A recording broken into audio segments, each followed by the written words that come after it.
நிறைய பேஷண்ட்ஸ் வருவாங்க, ஒரு அல்ட்ராசவுண்ட் வெளியில் பண்ணிட்டு வருவாங்க, ஒரு மாஸ்டர் செக்அப் பண்ணியிருப்பேன் சார், அல்ட்ராசவுண்டில் கால் ஸ்டோன்ஸ் இருக்குது, என்ன பண்ணுறதுன்னு கேட்டு வருவாங்க. கால் ஸ்டோன்ஸுங்கிற நோய் வந்து பித்தப்பையில் கல் ஃபார்ம் ஆயிருக்குதுன்னு அர்த்தம்.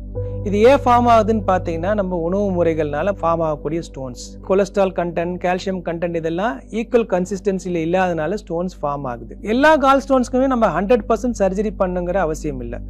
பட் பேஷண்ட்டுடைய சிம்டம்ஸ், லைஃப் ஸ்டைல் இதையெல்லாம் பொறுத்து தான் நம்ம சர்ஜரி பண்ண வேண்டியது இருக்கும். இப்போ ஒரு பேஷண்ட்டுக்கு வந்து அல்சர் நோயும் கால் பேடர் நோயும் எப்படி டிஃபரன்ஷியேட் பண்ணி கண்டுபிடிக்கிறதுனா, கால் ஸ்டோன்ஸ்னா நீங்கள் ஒரு ஃபேட்டி ஐட்டம்ஸ்னா சிம்பிளானது, ஒரு பஜ்ஜி போண்டாலோ இல்லை ஒரு ஃபேட்டி ஐட்டம் சீஸோ கொலஸ்ட்ராலோ இல்லை கொழுப்பான பொருட்கள் மட்டன் அந்த மாதிரி ஐட்டம் சாப்பிட்டானா வயிறு ஒரு மாதிரி அப்டமல் டிஸ்கம்ஃபர்ட் உண்டாகும். ஸோ அந்த மாதிரியா இருக்கிற பேஷண்ட் கண்டிப்பாக கால் பேடர் ரிமூவ் பண்ணி ஆகணும். நெக்ஸ்ட் பார்த்தீங்கன்னா சில சமயம் ஸ்டோன் போய் பிளாக்கேஜ் ஆயிரும். அந்த மாதிரியான பேஷண்ட் கண்டிப்பாக ரிமூவ் பண்ணி ஆகணும்.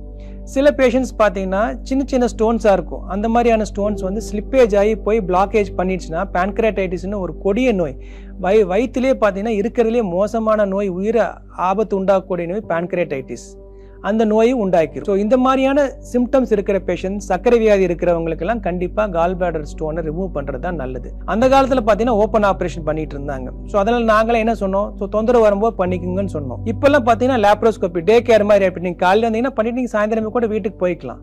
ஸோ டே கேர் வந்ததில் என்னென்னா வருமுன் காப்போம், பெரிய நோயாக தொந்தரவாய் பேன்கிரேட்டைட்டிஸோ இல்லை பைல் டக்டில் ஸ்டோன் போய் அடைச்சிக்கிட்டு ஜாண்டிஸோ இந்த மாதிரி காம்ப்ளிகேட் ஆகிறதுக்கு முன்னாடி கால் பிளாடர் ஐடென்டிஃபை பண்ணிங்கன்னா ரிமூவ் பண்ணிக்கிறது சேஃப். நீங்கள் டே டு டே ஆக்டிவிட்டிஸ் நீங்கள் இன்றைக்கி பண்ணிங்கன்னா நாளையிலேருந்து நீங்கள் ஜாப் எல்லா ஆக்டிவிட்டீஸும் ஸ்டார்ட் பண்ணிக்கலாம். ஸோ காம்ப்ளிகேட் ஆகிறதுக்கு முன்னாடி பண்ணிக்கிறது நல்லது.